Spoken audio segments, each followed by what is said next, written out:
E o que é interessante é que se você tem uma visão um pouco mais profunda da física, tudo é explicável, né? Tudo faz sentido. Não é, isso é muito delírio. Não. Algum dia você vai ter uma equação que você vai explicar isso. Talvez já tenha no alto escalão. Talvez a Lockheed Martin Skunk Works já tenha, mas ele não abre, né? A grande dificuldade é a gente não acreditar, que principalmente os cientistas, que existe um mundo que seria não material. Porque isso é a premissa de tudo.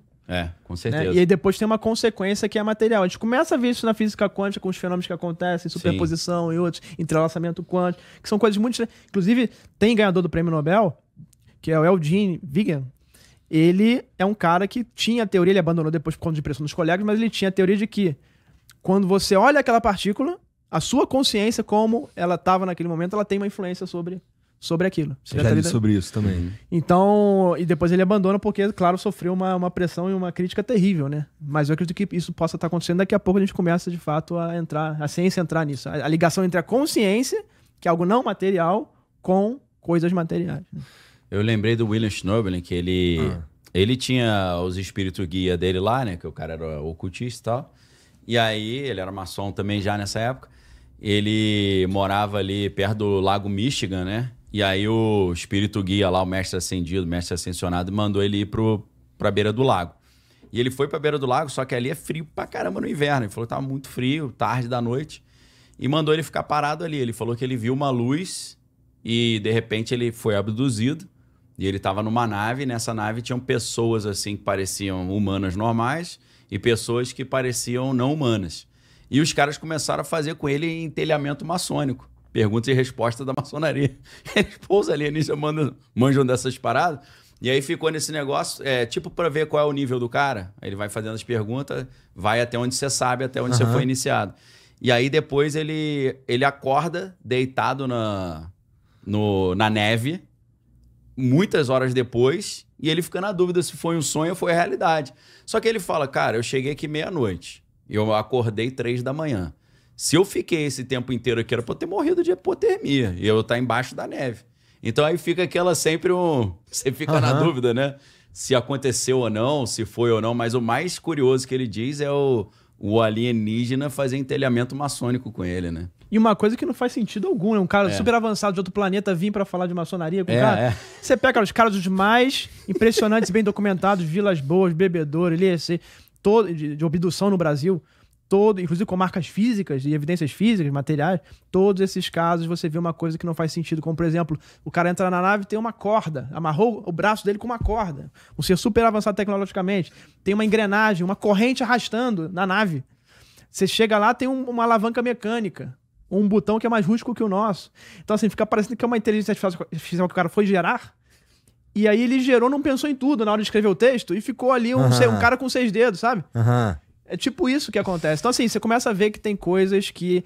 E aí os ufólogos, muitas vezes, eles ignoram esse dado. Não vamos nem falar nisso, porque aí pessoas vão achar estranho. Porra, a nave tá com uma corda, o ser vem e tem que acorrentar ele. Ou então a gente tem que botar uma eteia pra fazer relação sexual com o cara. Qual o sentido de botar um ser pra fazer relação sexual? Eu posso tirar o sêmen, posso tirar o óvulo e fazer isso in vitro, né? Então, assim, fica parecendo que é pra alimentar justamente, às vezes, dos sentimentos do cara. Vamos botar um cara pra fazer uma relação aqui pra gente se alimentar dessa relação com esse ser, ou pra abalar o cara psicologicamente, que ele foi obrigado a fazer a relação. É muito mais nesse sentido do que algo avançado pra mim. O cara não pode estar só mentindo também? Mas esses casos tem muito... Pode também. Tem muitos casos disso. O que eu tô falando são 2 ou 3 casos na história em que você tem uma quantidade absurda de evidência, que ele, inclusive, trouxe coisas com escritos que não conseguem explicar, ou feridas que não conseguem explicar, e coisas desse tipo. O psicólogo fez uma análise do cara e viu que, de fato, ele tá falando a verdade. Múltiplos psicólogos. Mas são raros casos. 2, 3, 4, 5 casos no Brasil. Esse implante que você citou, metálico, o cara preservou isso? Tá sim, guardado? Sim, você tem chegou guardado. A ver? A gente tá tentando agora até ver se a gente publica um artigo aí em relação a isso aí. A esse implante. Entendi. Porque tem evidência médica e de ciência de materiais também. A ciência de materiais é incrível nisso aí, que você vê que não faz sentido. Tem liga metálica que não existe, né? Sim. Às vezes tem... E o médico comprovando que ele examinou, ele acompanhou e saiu de fato do corpo da pessoa. Tem uns registros médicos disso. Sim. Então, eu já tive 2 situações assim com implante.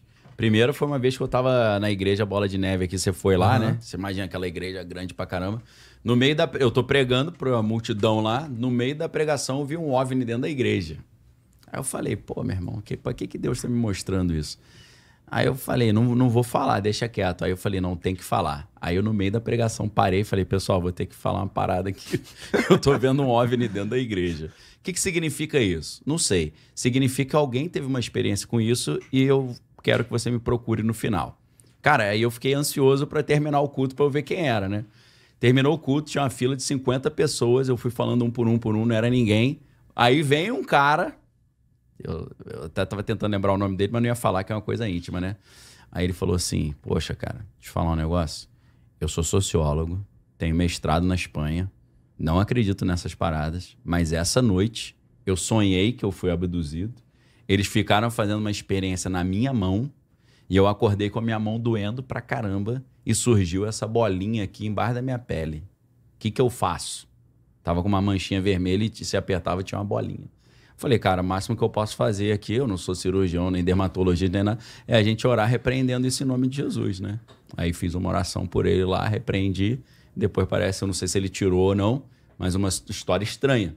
A outra história, cara, Caraca, foi... estranho. Foi na Fazenda Rio Grande, é uma cidade perto de Curitiba lá. Tá. Tava na igreja, na mesma coisa, eu pregando e vi um OVNI dentro da igreja. Falei a mesma coisa. Veio uma senhora, cara, uma pessoa muito simples, interior lá do Paraná. E ela falou, ó, eu acordei à noite paralisada, tinham 2 seres do lado da minha cama, um de cada lado, e eles começaram a mexer na minha canela, e depois, quando eu acordei, tinha um caroço, uma bolinha na minha canela. E ela tava com um negócio na canela. E aí pela ética, né? Aí eu não botei a mão na canela da senhora lá de saia, pedi para as mulheres, falei, ó, ora ali, ora por ela aí e tal. Então, assim, é muito recorrente isso. E são pessoas, por exemplo, que não assistem filme de alienígena, não tem uma cultura ufológica. De onde que vem? Você fala, cara, tem algum fundamento, né? E tem mesmo. A tristeza que eu tenho é que eu não tinha condição de chegar com a licença, pegar um bisturi, arrancar a parada e falar, ó a evidência aqui. Não? Ah, mas se for no médico lá, o médico arranca. Por isso tem que ser, esse assunto é muito complexo, cara. Então tem que ser tipo um RPG, né? Tem que ir lá um mago, um cientista, um pastor. Cara, é assim fazer isso, uma cara. Junta, tem que fazer uma junta ali, porque é muito complexo, cara. Junta do Paranauê. Entendeu? Pra poder pesquisar isso. É multidisciplinar. Então, com assim, certeza. E cada um hoje, quando pesquisa esse assunto, um é católico, outro tá pesquisando pé grande, outro é ufólogo que só pesquisa OVNI. E tá cada um, às vezes, falando a mesma coisa de forma diferente. Hoje, se juntando as peças, a gente entenderia muito mais esse fenômeno. Já viu que lá na Federal do Juiz de Fora tem um centro de estudos espirituais, um negócio assim? Você já conhece esse centro? Eu esqueci o nome. Eu não me lembro agora. Isso é em Foz do Iguaçu, não é? Não, Federal Juiz de Fora, o FJF. Cara, tem um centro interessante pra caramba. Acho que até publicaram um artigo recentemente sobre médiums e tal, mediunidade. É mais coisa assim acho que foi de espiritismo. Sim. Mas talvez eles peguem alguma coisa de ufologia também, dependendo do caso. Sim. Isso que é legal, né? Interessante. Você conhece outra universidade que a gente tem esse tipo de abertura? Tem lá em Foz do Iguaçu, que tem um instituto, parece assim, que tem cientista. Ele não é um instituto científico, mas tem vários cientistas que fazem parte. Tá. Lá em Foz do Iguaçu. Entendi.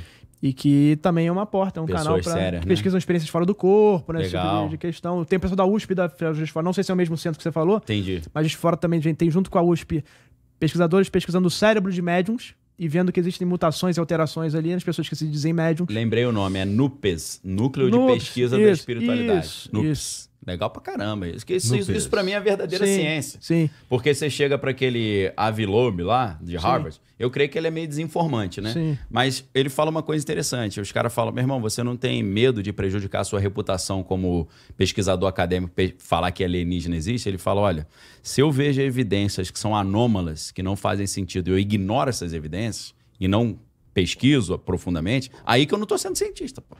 Então isso é legal. Exatamente isso. Né? O cientista ele não pode descartar fato nenhum, por mais absurdo que seja. Ele tem que juntar tudo e depois ele avalia. Quando você começa uma pesquisa já falando, pô, peraí, o cara é peludo, então não pode ser extraterrestre, porque eu acho que só tem extraterrestre, então eu vou excluir. Não é assim. Não, isso aí, tô com medo que aí pode ter carrapato, né? Não, você vai entrar nessa. Piolho.